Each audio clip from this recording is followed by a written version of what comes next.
사랑의 주님 감사합니다. 오늘도 조직신학 오후 예배로 시작합니다. 우리 주님께서 하나님이 누구시고 우리 예수님이 무엇인지 우리에게 온전히 계시하여 주셔서 우리 안에 예수 그리스도의 충만한 은혜가 넘치게 하여 주옵소서. 예수님을 바로 알고 또 바로 신앙하며 우리 하나님께 더욱더 나아가는 우리 성도님들 다 되게 하여 주시기를 간절히 바라고 원하며 예수님의 귀하신 이름으로 감사하고 기도합니다. 아멘. 아멘.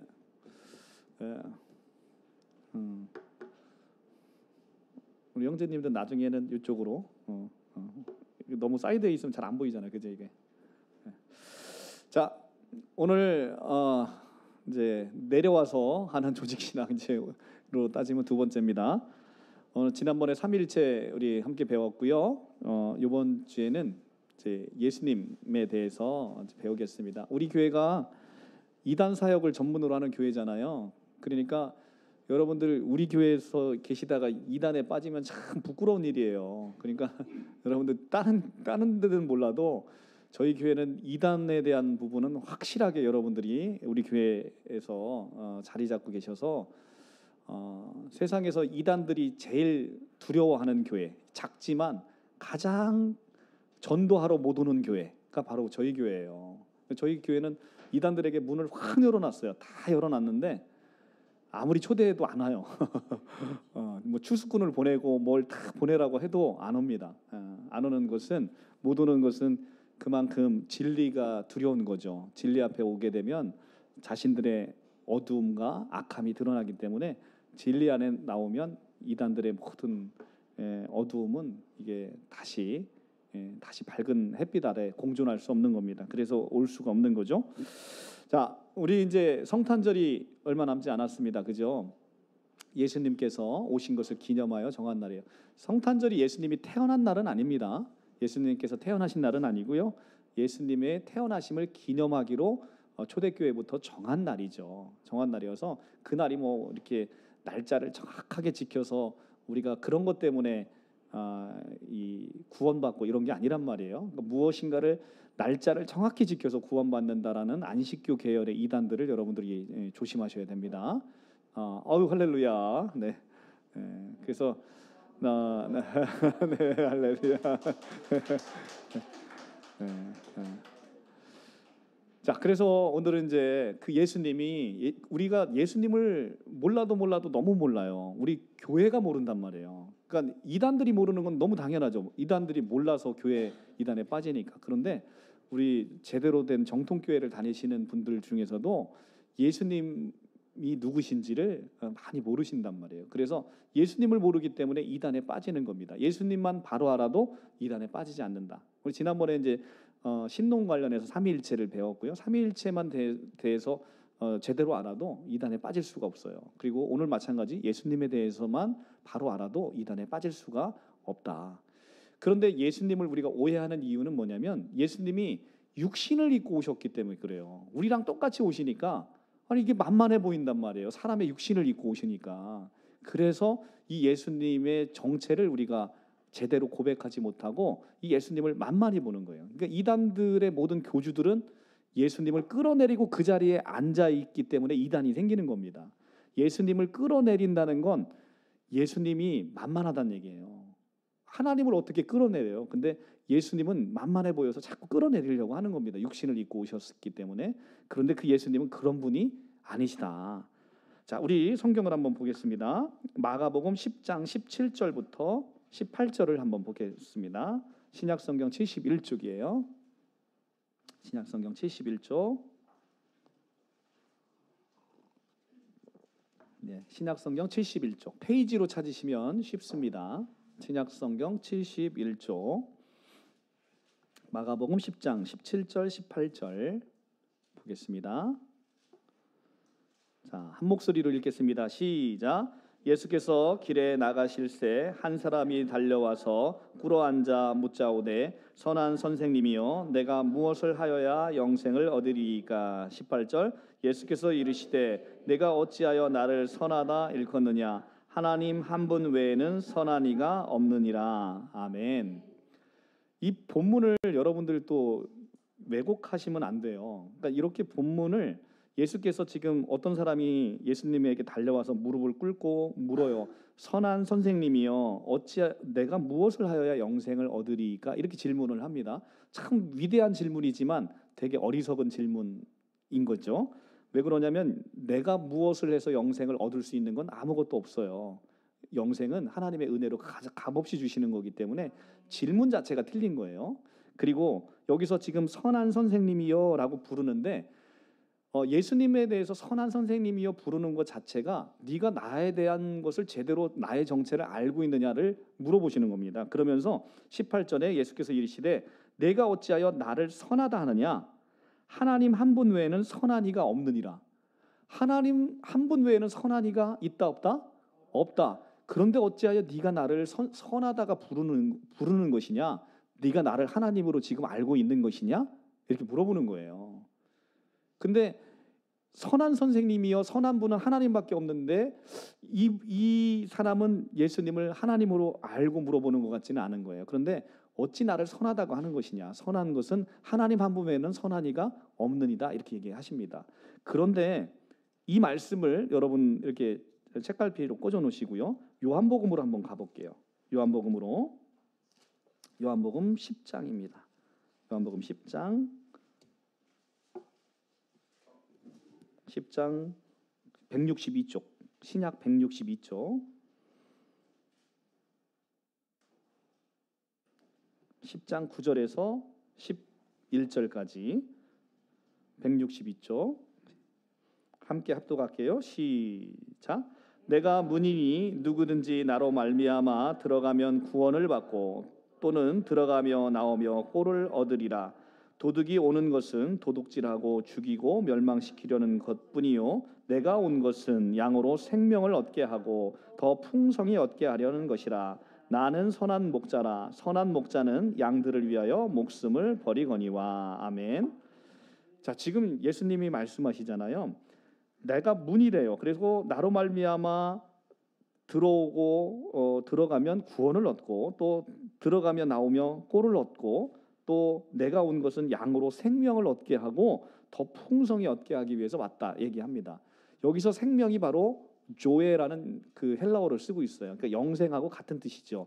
그러니까 예수님께서 이 땅에 오신 일은 우리에게 조에라는 하나님의 생명을 얻게 하기 위해서 이 땅에 오셨고 얻는 자가 있고 더 풍성히 얻는 자가 있다는 거예요. 왜냐하면 생명을 얻게 하고 더 풍성히 얻게 하기 위함이다. 그러니까 생명을 얻고 끝나는 사람이 될 수도 있고 더 풍성히 얻을 수 있는 사람이 있어요. 여러분은 뭘 원하세요? 더 풍성히 얻는 것을 원하셔야겠죠. 그러면서 오늘 11절에 제가 보고자 하는 구절이 바로 그겁니다. 나는 선한 목자다. 무슨 목자다? 선한 목자다. 에고 에이미 호 포이멘. 에고 에이미 호 포이멘이라고 나는 선한 목자다라고 했을 때 뭐라고 얘기하시냐면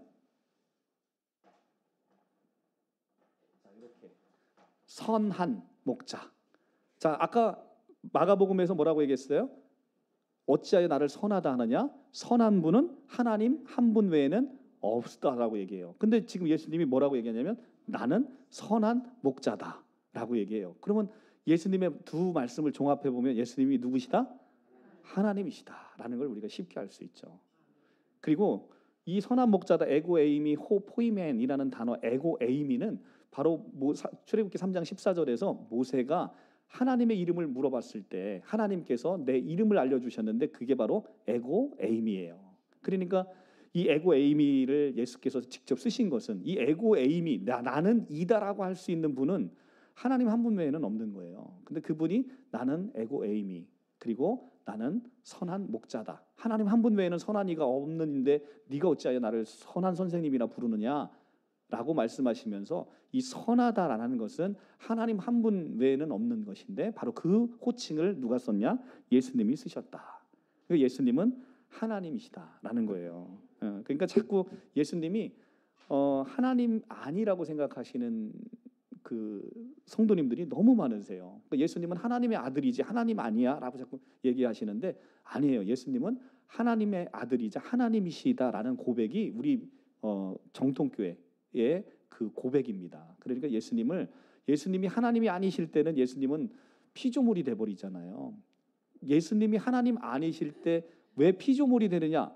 이것도 또 아니 왜 하나님 아니신데 피조물이지? 이렇게 생각하시면 참 안타까운 거예요. 이게 그 이유는 바로 창세기 1장 1절 때문에 그 얘기를 하시는 겁니다. 창세기 1장 1절에 태초에 하나님이 천지를 창조하시니라. 그러니까 하나님만 창조주잖아요. 예수님이 하나님이 아니시면 창조주일 수 없으니까 피조물이 되는 거예요. 그게 창세기 1장 1절 때문에 그렇습니다. 이렇게 한 번이라도 생각 안 해보시면 목사님들도 질문하면 이거에 대답을 못해요. 왜? 그러니까 그냥 이론상으로는 알죠. 예수 그리스도는 하나님이시고 창조주시다. 이론상으로는 알지만 왜 하나님이 아니면 창조주가 아닌지에 대한 근거 성구를 댈 수가 없는 거예요. 그 근거 성구를 대야 사람들이 이해를 할 거 아닙니까? 그 근거 성구가 바로 창세기 1장 1절이라는 거죠. 태초에 하나님이 천지를 창조하시니라. 하나님만 창조주신데 예수님이 하나님 아니라고 하면 당연히 피조물이 돼버리니까 그 근거 성구를 여러분들이 알고 계셔야 된다는 거죠. 자, 하나님의 아들이면 하나님이라는 것을 우리는 유대인의 시각에서도 충분히 이해할 수 있어요. 우리 요한복음 펴셨으니까 마주 보고 갈게요. 요한복음 10장 30절이에요. 요한복음 10장 30절.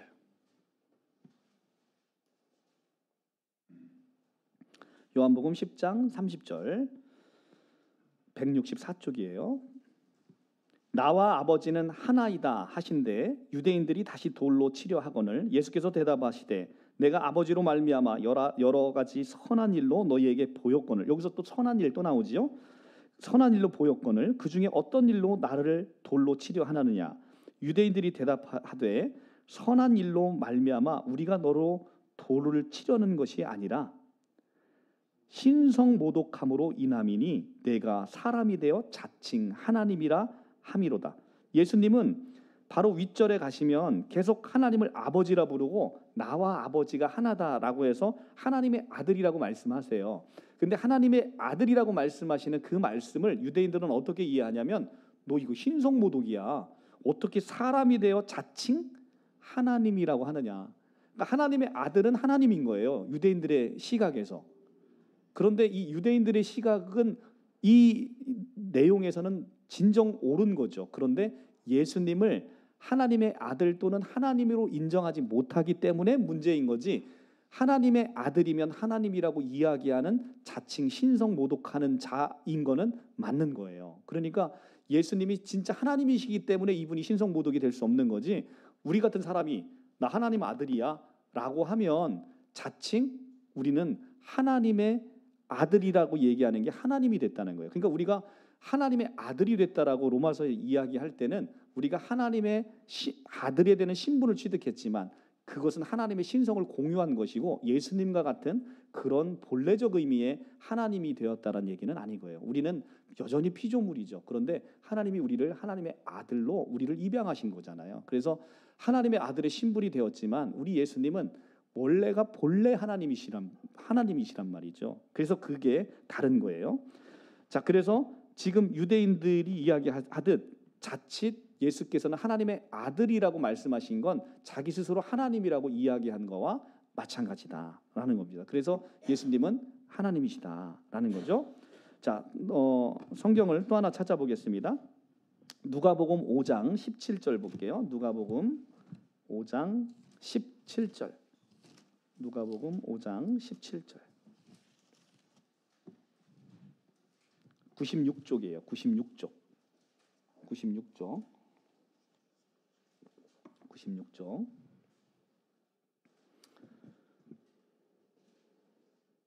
17절부터 21절까지 보겠습니다. 하루는 가르치실 때 갈릴리의 각 마을과 유대와 예루살렘에서 온 바리새인과 율법 교사들이 앉아 있는데 병을 고치는 주의 능력이 예수와 함께 있더라. 한 중풍병자가 사람들이 침상을 메고 와서 예수 앞에 들여놓고자 하였으나 무리 때문에 메고 들어갈 길을 얻지 못한지라 지붕에 올라가서 기와를 벗기고 병자를 침상째 무리 가운데로 예수 앞에 달아내리니 예수께서 그들의 믿음을 보시고 이르되 이 사람아 내 죄사함을 받았느니라 하시니 서기관과 바리새인들이 생각하여 이르되 이 신성모독하는 자가 누구냐 오직 하나님 외에 누가 능히 죄를 사하겠느냐라고 얘기하십니다. 자, 지금 중풍병자를 고치셨는데 중풍병자를 고쳐달라고 예수님한테 데리고 왔는데 예수님은 뭐라고 얘기하시냐면 이 사람 중풍병자를 가리키면서 내가 죄사함을 받았다. 병 고치기에 앞서 내 죄사함을 받았다고 죄사함의 선포를 하세요. 그랬더니 이 서기관과 바리새인들이 깜짝 놀라서 이 감히 신성모독하는 자가 누구냐? 오직 하나님 외에 누가 능히 죄를 사하겠느냐라고 얘기하시는 거예요. 하나님 외에는 죄사할 수 있는 분이 있다 없다? 없다는 거예요. 그런데 예수님이 오셔서 죄사함을 선포해 버렸단 말이에요. 예수님은 이 땅에 오셔서 자기가 누구임을 자꾸 드러내시는 거예요. 하나님이심을 우리에게 계속 알려주고 있는 거죠. 그 죄사함을 선포하십니다. 죄사함을 선포하시고요. 그 다음에 우리 또 한번 볼게요. 마가복음 4장 35절 마가복음입니다. 마가복음 4장 35절을 한번 볼게요. 신약성경 59쪽이에요.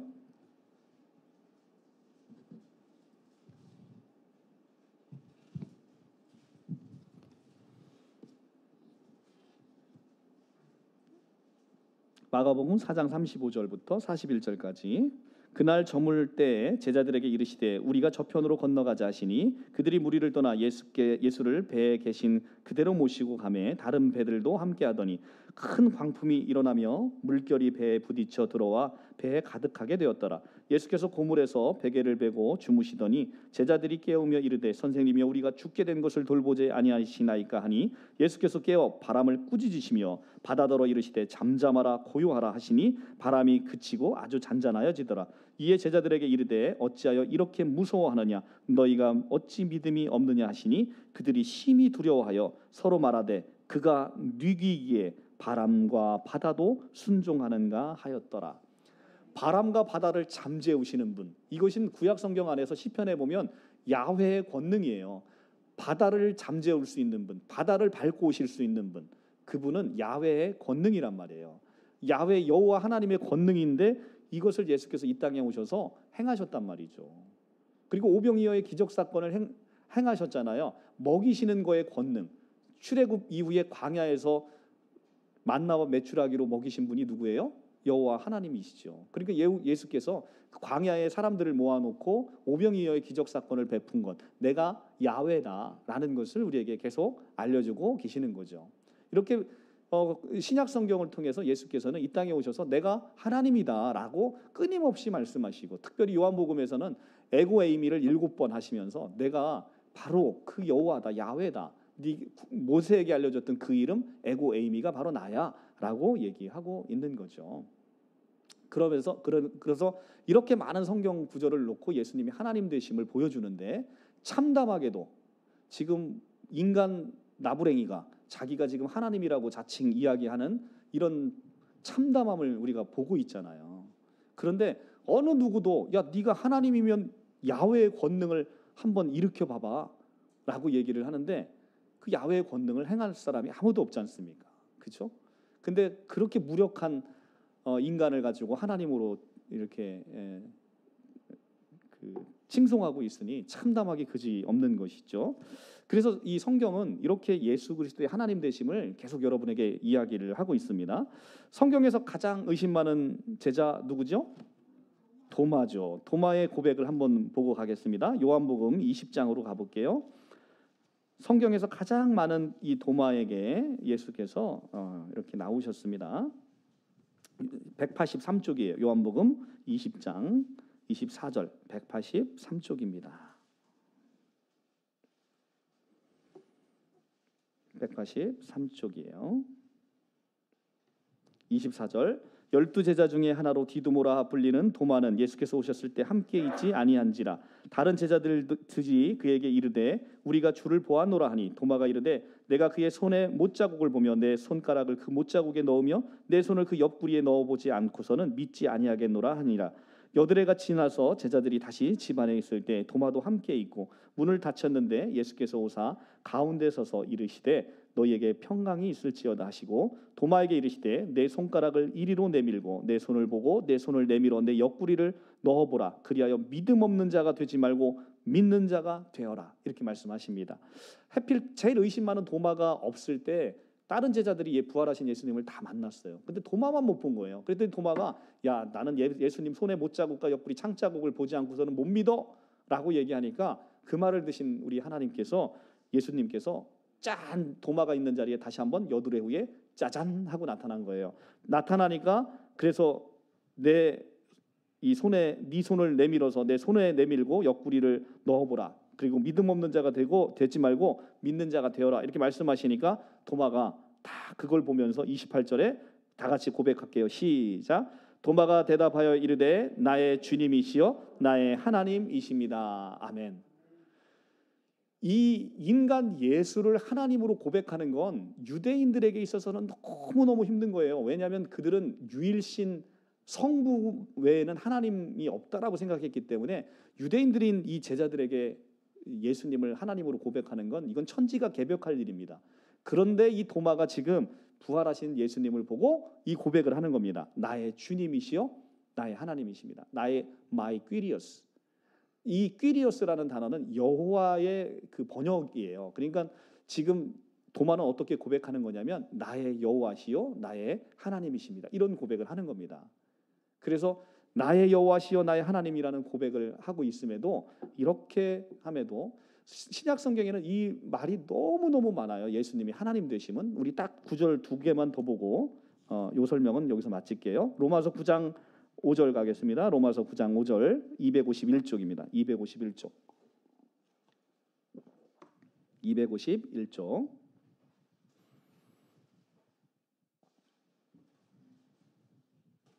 251쪽. 다 같이 합독하겠습니다. 시작. 조상들도 그들의 것이요 육신으로 하면 그리스도가 그들에게서 나셨으니 그는 만물 위에 계셔서 세세의 찬양을 받으실 하나님이시라. 아멘. 아멘. 여러분 우리 녹음 파일에서 많이 봤죠? 신천지들이 이 성경 구절을 보면서 눈이 휘둥그려져. 여기도 계시네요. 이 성경 구절 보시고 눈이 휘둥그려지셨던 분. 네, 그러니까 이 성경 구절을 한 번도 본 적이 없어요. 바로 조상들도 그들의 것이요 육신으로 하면 그리스도가 그들에게 났지만 그는 만물 위에 계셔서 세세의 영광 받으실 하나님이다. 이 그가 누굽니까? 바로 예수 그리스도이시죠. 만물 위에 계셔서 세세의 찬양을 받으실 하나님이시다. 더 이상 설명이 필요 없는 거죠. 여기서 무슨 해석이 뭐가 있어요? 해석이 필요 없는 겁니다.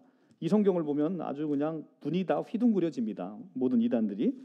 그러니까 사실은 뭐 우리 교회가 잘나서 무서워서 못 오는 게 아니라 요 성경 말씀을 이렇게 딱 눈에다가 갖다가 들이댈 수 있기 때문에 못 오는 거예요. 자, 요한일서 5장 20절 가봅시다. 요한일서 5장 20절 393쪽이에요. 393쪽. 요한일서 5장 20절 393쪽. 393쪽이에요.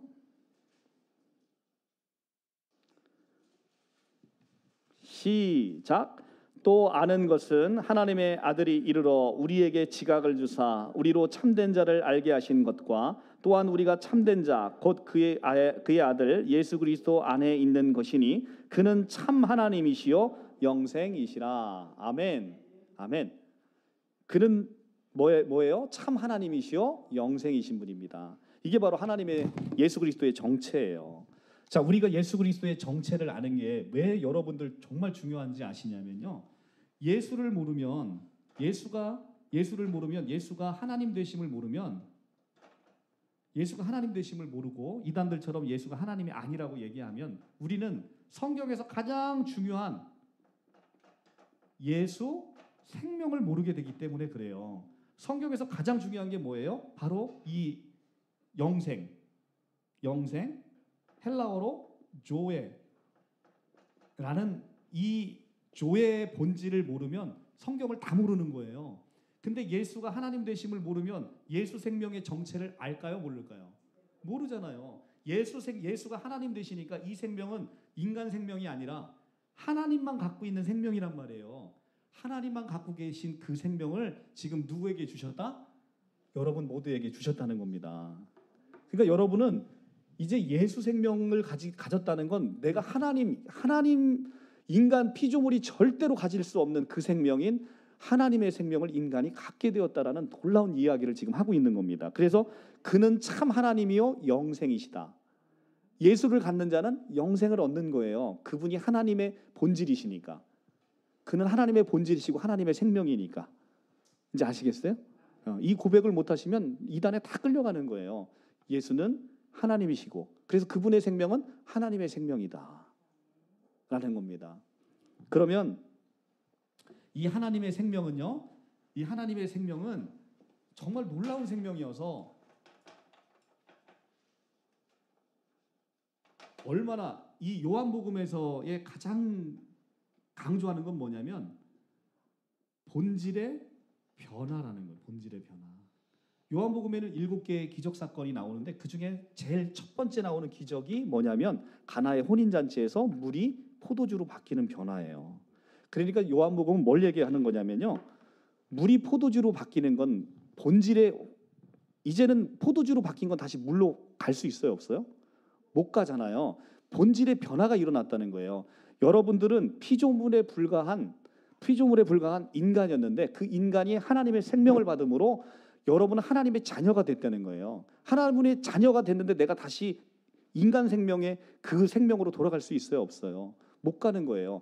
그래서 하나님의 한 번 구원받은 자는 다시는 구원이 취소되지 않는다는 개혁주의 신학이 바로 거기서 나온 겁니다. 여러분은 하나님의 자녀의 신분을 취득하면 다시는 애굽으로 돌아갈 수 없는 겁니다. 그래서 이 본질의 놀라운 변화가 여러분에게 이미 왔다는 거예요. 그래서 C.S. 루이스가 이 설명을 할 때 제가 그 C.S. 루이스의 순전한 기독교를 읽고 밤새 잠을 못 잤어요. 너무나 흥분이 돼서. 아무런 생명이 없는 똑같은 저랑 똑같이 만든 조각상이 있어요. 위대한 조각가가 만들었으니, 세상에서 가장 조각을 잘하는 사람이 만들었으니 얼마나 나랑 똑같이 만들었겠어요? 옷도 제가 입은 옷하고 똑같은 걸 구입해갖고 딱 입혀놨어요. 누가 사람인지 몰라요. 조각상인지 몰라요. 근데 나는 움직이는 생명이 있잖아요. 근데 이 조각상은 움직이지 못하고 이러고만 있는 거예요. 내가 너무 부럽죠. 나는 여러분들하고 같이 밥도 먹어요. 여러분들하고 사랑도 해요. 그런데 이 조각상은 아무것도 못하잖아요. 근데 어느 날 이 조각상이 나를 너무너무 부러워하는데 이 조각상에게 사람의 생명이 들어올지 모른다는 소문이 쫙 돌기 시작했어요. 그리고 실제 이 조각상이 사람의 생명을 떡하니 얻었네.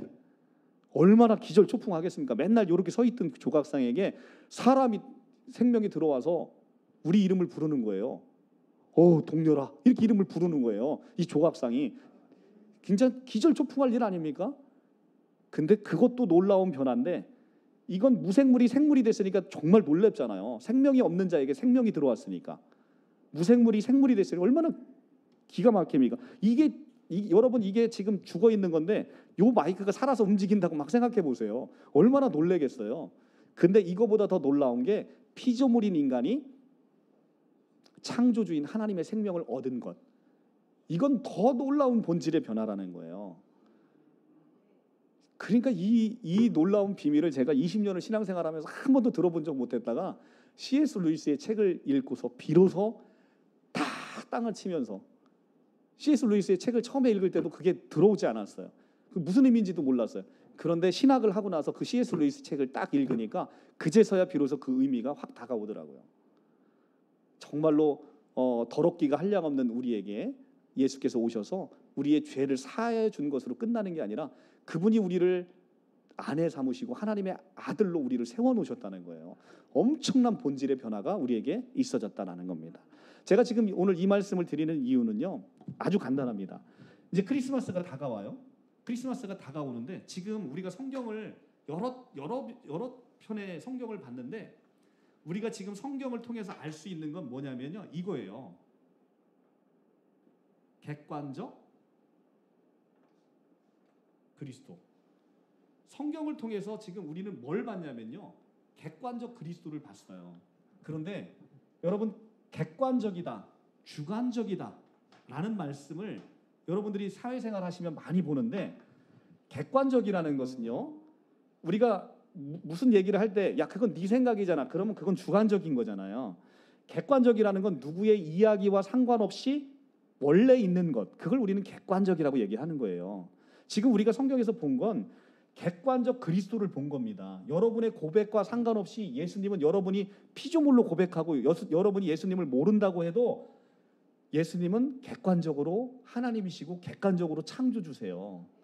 이건 근데 지금의 잠금의 기독교가 우리는 이거를 알고 두 번째로 어디로 가야 되냐면 객관적 그리스도를 알고 그 다음에 주관적 그리스도로 넘어가야 되는 거예요. 그런데 이것도 알지 못하니 여기로 넘어올 수 있어요, 없어요?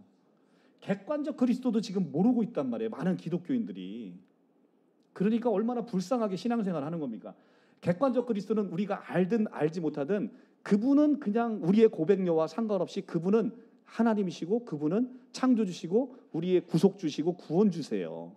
이건 우리의 고백과 상관없다는 겁니다. 그런데 그 객관적 그리스도가 나의 그리스도가 되기 위한 주관적 그리스도가 되기 위해서는 여기에 뭐가 필요한 거냐면 믿음이 적용돼야 되는 거예요. 믿음이 적용되어야만 이 객관적 그리스도는 나에게 와서 나를 다스리시고 나를 통치하시는 참 왕이 되시는 것이고 그분이 나의 진짜 영원한 그리스도가 되시는 그 이유는 믿음을 적용했을 때 되는 겁니다. 그분이 나를 진짜 창세전에 나를 작정하시고 나를 만드신 하나님이구나. 그분이 나를 빚으신 창조주시구나. 그분이 나의 남편이시구나. 그리고 그분이 나를 부활 승천시켜서 하나님의 보좌 우편에 앉아놓으시고 그분이 나를 하나님의 자녀로 삼으신 그 놀라운 구세주시구나. 이거를 우리가 믿음으로 고백할 때 그때 비로소 주관적 그리스도가 우리 안에 태어나게 되는 거예요. 자, 지금 세상은 2024년 12월 25일 되면 우리가 성탄일을 기념합니다. 누가 오신 겁니까? 객관적 그리스도가 오시는 거예요. 그런데 그것을 내가 믿음으로 내 안에 그리스도가 태어나시는 것으로 적용하지 못하면 우리는 주관적 그리스도를 만나지 못하는 거예요. 객관적 그리스도를 알아가는 것은 믿음의 첫 발입니다. 이 믿음의 첫 발도 제대로 내딛지 못하니까 지금 이 주관적 그리스도께서 누려지는 충만한 은혜를 많은 기독교인들이 누릴 수가 없는 거죠. 그죠? 객관적 그리스도도 제대로 모르는데 주관적 그리스도를 누릴 수가 없죠. 이분이 진짜 나의 남편이구나. 진짜 내가 남편처럼 그리스도를 의지하고 있는지. 지금 남편처럼 그리스도를 의지하고 있느냐. 내가 먹고 사는 문제로 힘들어. 그럼 남편한테 뭐라고 바가지 긁어요? 아유, 좀 당신 나가서 어디서 좀 돈 좀 벌어와봐. 이렇게 얘기할 거 아닙니까? 지금 내가 지금 먹고 살기 어려워. 근데 내가 하나님에게 기도를 못해. 내가 어려움에 처해 있는데도 기도를 못해. 왜? 내 안에 주관적 그리스도가 없는 거예요. 내가 그리스도를 남편으로 고백하면서도 남편으로서 한 번도 제대로 역할을 생각해 본 적이 없는 거예요. 하나님 도와주세요. 당신이 나의 남편이잖아요. 내가 지금 살고 있는 이 꼬라지 지금 보이시냐고요. 하나님께서 남편의 의무를 다해 주시옵소서 기도하는 거예요. 그죠? 이게 약속을 붙잡고 말씀을 붙잡고 기도하는 겁니다. 그분에게 따지시는 거죠. 여러분은 따질 권리가 있는 거예요. 그분의 거룩한 신부가 되셨으니까. 하나님 나를 더 이끌어 주십시오. 제 지금 형편을 보시잖아요. 주님께서 나를 도와주십시오. 그러면 그게 하나님의 마음에 합한 기도일 때 그게 바로 예수 안에서 in Christ, in Jesus Christ 바로 그 in이라는 전체에서 안에 우리가 들어갈 때 그때 하나님께서 우리가 하시는 그 모든 것들을 행하시겠다. I will do whatever you ask in my name. 우리가 이야기할 때 바로 예수께서 그 무엇이든지 우리에게 행하실 수 있는 건 우리가 예수 안에 들어가서 예수와 우리가 하나가 될 때 그때 우리의 기도의 제목은 하나님께 기뻐 상달되시는 거죠. 그러니까 여러분은 날마다 그냥 하나님께 졸라보세요. 저는 하나님한테 많이 졸라요. 많이 졸릅니다. 여러분을 때문에도 많이 졸라요. 제가 무능력하잖아요. 제가 무능력하니까 하나님 저같이 무능력한 사람 여기다 세워놓고 뭐 하시는 거예요 도대체. 하나님께서 능력 있으시니까 하나님께서 좀 우리 성도님들 좀 도와주세요라고 저는 날마다 떼거쟁이 써요. 여러분들 때문에. 그러니까 여러분들도 그렇게 떼거쟁이 쓰시라고 하나님한테. 하나님을 만나셔야지. 인격적으로 만나신다는 건 바로 그거예요. 우리가 지금 예수가 하나님 되시고 창조주 되심을 고백하는 건 그분이 위대하구나 이걸 보라고 하는 게 아니에요. 그건 세상 사람들도 안다니까. 거기를 넘어서 그 위대한 분이 내 안에 오셔서 나를 성전 삼으셔서 내 안에 거하시는구나. 그분이 많은 사람 중에 특별히 그분의 거룩한 신부로 나를 택하셨구나. 그리고 그분이 나를 영화롭게 하는구나. 자신의 그 모든 영화를 나에게 나눠주고 싶구나.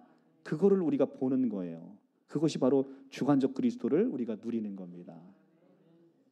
이 성탄에 우리 성도님들이 이렇게 이제는 객관적 그리스도만을 누리시는 게 아니라 이제는 나에게 오신 그 참 왕이신 그분을 온전히 알고 그분에게 매달리시고 그분을 더욱더 사모하고 그분을 더욱더 인격적으로 만나시면서 아름다운 교제하시는 우리 성도님들이 다 되시기를 기도합니다.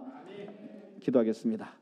사랑의 주님, 감사합니다. 오늘도 조직신학 안에서 아버지 하나님의 깊은 그 말씀을 우리가 봅니다. 하나님께서는 우리에게 독생자 예수 그리스도를 주셨습니다. 그러나 우리는 그분이 어떤 분인지 참으로 알지 못합니다. 우리의 참 생명이시요 우리의 참 하나님이시요 우리의 참된 창조주이신 예수 그리스도를 온전히 우리가 알지 못했습니다. 주여 우리를 용서하여 주옵소서.